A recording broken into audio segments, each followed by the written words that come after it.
Hi and welcome back to Classic MGB. Now today we're somewhere rather special. We're back at the MG Owners Club at Swavesey. But this time we're in the workshop because today the MG Owners Club are organising a practical workshop, which for me is absolutely brilliant because I love the Mark, but I'm not that good on the mechanics. The day began with registration and a welcome from Jonathan Kimber. Having received my MG Owners Club goodie bag and before the workshop started, I had a word with Richard Monk, the co-founder of the club, to find out how the workshop came about. There's a demand, there's a thirst for knowledge on these cars, and the fact we've got these fantastic facilities, we thought, well, let's make good use of them. And we've been doing these probably over the last 5 years, bar during COVID, of course, but yeah, it's good. We've got 15 guys in today and 15 tomorrow. Originally we were just going to do one day on a Saturday, but there's such a demand that we've run another day, which is great. Yeah, it's you know, a demand that there is there. People will ask for technical help, and what better way to do it than actually see it being done. It's quite unusual though, isn't it? Because, you know, you actually charge people obviously to do the work and now you're sort of showing them how to do it themselves. Well, there's no problem in that. The workshop itself is really busy anyway. I think I was saying to you earlier, we're finding that as we all get older, we don't want to be crawling under cars quite so much. But, you know, if you're agile and able, why not? And guys that were here today, I think, you know, they go away from here and they think, yeah, I will change the brake shoes, I will change the oil, and there's great satisfaction in that, I think. So on to the day, and after a welcome from Richard over a cup of coffee and a biscuit, we were introduced to our instructor, Michael Bezic. Then it was off to the workshop, not forgetting a stroll through the club's vast warehouse of MG parts. The sheer scale of the parts warehouse is impressive, even being able to offer a complete MGB body shell off the shelf, as it were. Once in the workshop, Michael began by explaining what would be covered and introduced everyone to the comprehensive handouts he'd provided, and then it was into the practical stuff. Whilst the day took place in a professional workshop complete with ramp, it was emphasised that the content was tailored to the average home mechanic. So the first topic covered was how to jack up and support the car properly. Jacking points were covered in detail, and of course these were much easier to see with the car on the ramp. Michael really emphasised the safety aspect of crawling about under cars and reinforced the point that you should never support the car on just a jack.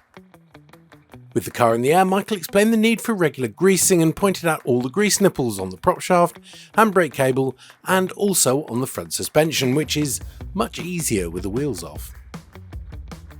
Whilst under the car, drain plugs for the sump, gearbox and differential were pointed out, together with full details of how to change the oils and check the levels. Top tip from Michael though, make sure you remove the differential filler plug before the drain plug. If you do it the other way and then have problems with the filler, there won't be any oil in the diff, and with no way of filling it, the car can't be driven. Once on the ground, Michael went over the engine bay in detail and explained oil filter changes, as well as checking brake, clutch and radiator levels.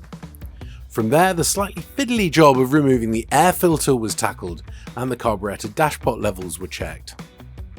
With the air filter off, how the carburetor worked was explained, and it was suggested in the nicest possible way that fiddling with a working carburetor wasn't the best thing to do.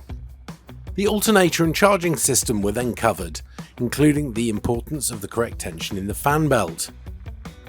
Next up was to check the batteries, in case anyone's car still had the older style units that weren't sealed for life. I was keen to have a chat to Michael and find out a little bit more about the workshop.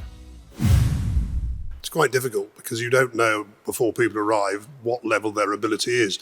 The assumption is that they're unsure, but you can normally pick up where to pitch it, and sometimes it's obvious that some people need a bit of help. Hopefully they don't feel intimidated, because there are no stupid questions. We've all asked them at the beginning, and it's how you respond. If you take the mickey, then it doesn't work. But if you just say this is how it works, fine, and move on. But no, people who are here today, clearly some have got greater knowledge than others. It's pitched and aimed at people who don't have huge knowledge, who don't have a ramp and lots of facilities. And the idea is simply that to give people confidence so they feel capable of attempting what are generally pretty simple tasks, and they can be achieved with simple tools. You don't need a workshop full of kit. You just need a bit of patience and a basic toolkit. Yeah, I think confidence is another thing with this, isn't it? It's actually having the confidence to think, well, actually, yes, I can do the brakes or whatever it might be. And if somebody can show you how to do it, best of all, of course, if you can find somebody local who show you how to do it and then say, right, I've done this side, you can do the other side. And then you actually have to get in and have a go at it.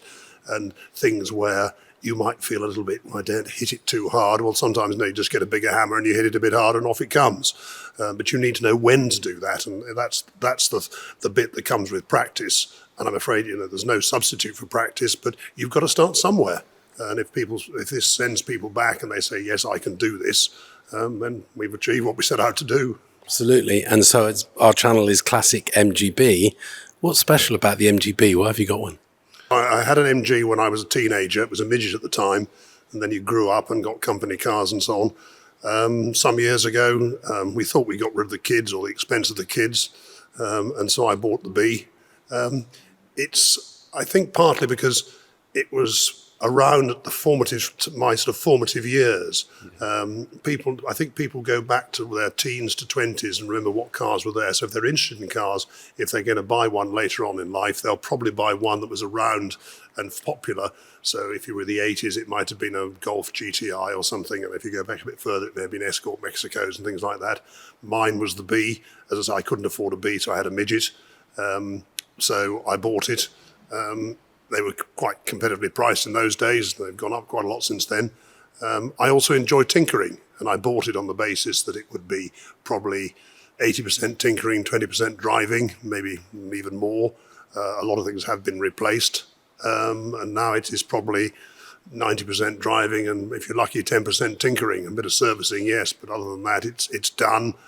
The big thing is that both I and my wife are confident in it, so taking a journey is not a leap into the unknown, it's just get in and drive it. It just goes.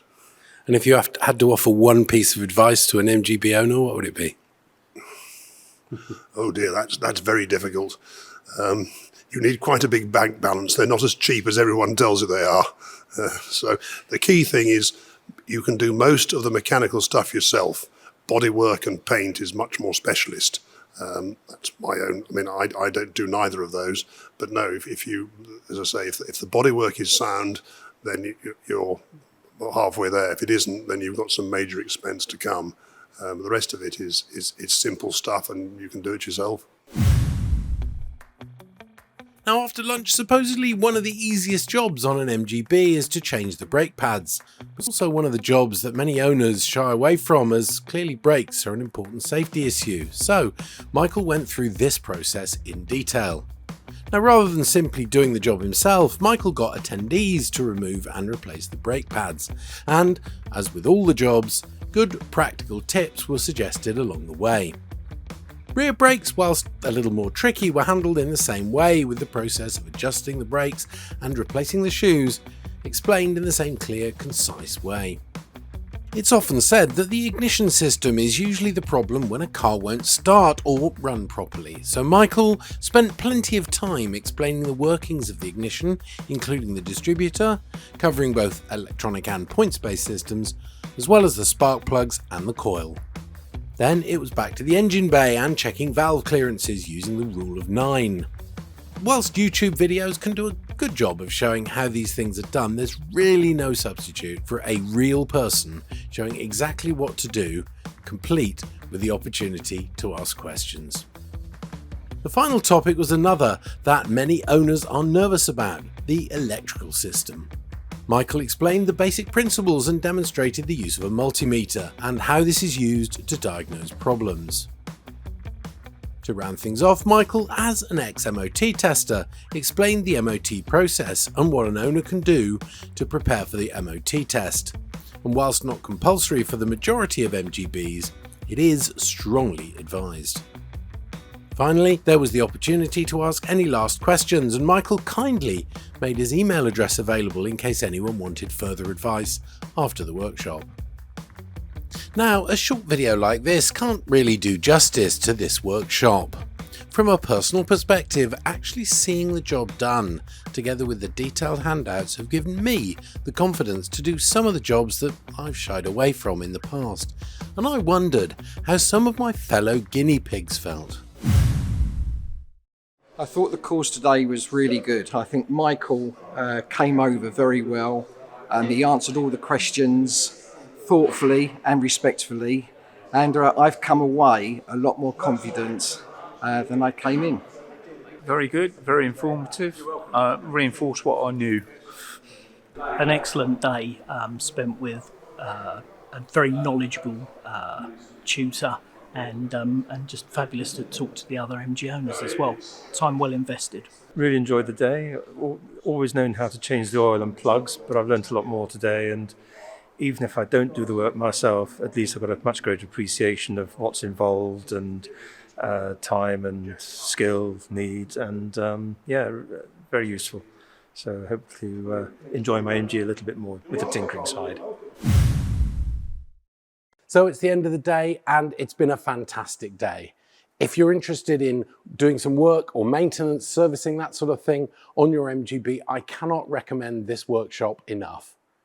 Now, if you've enjoyed the video, it'd be great if you could give it a like and subscribe and click the bell for notifications. As always, thanks for watching and take care.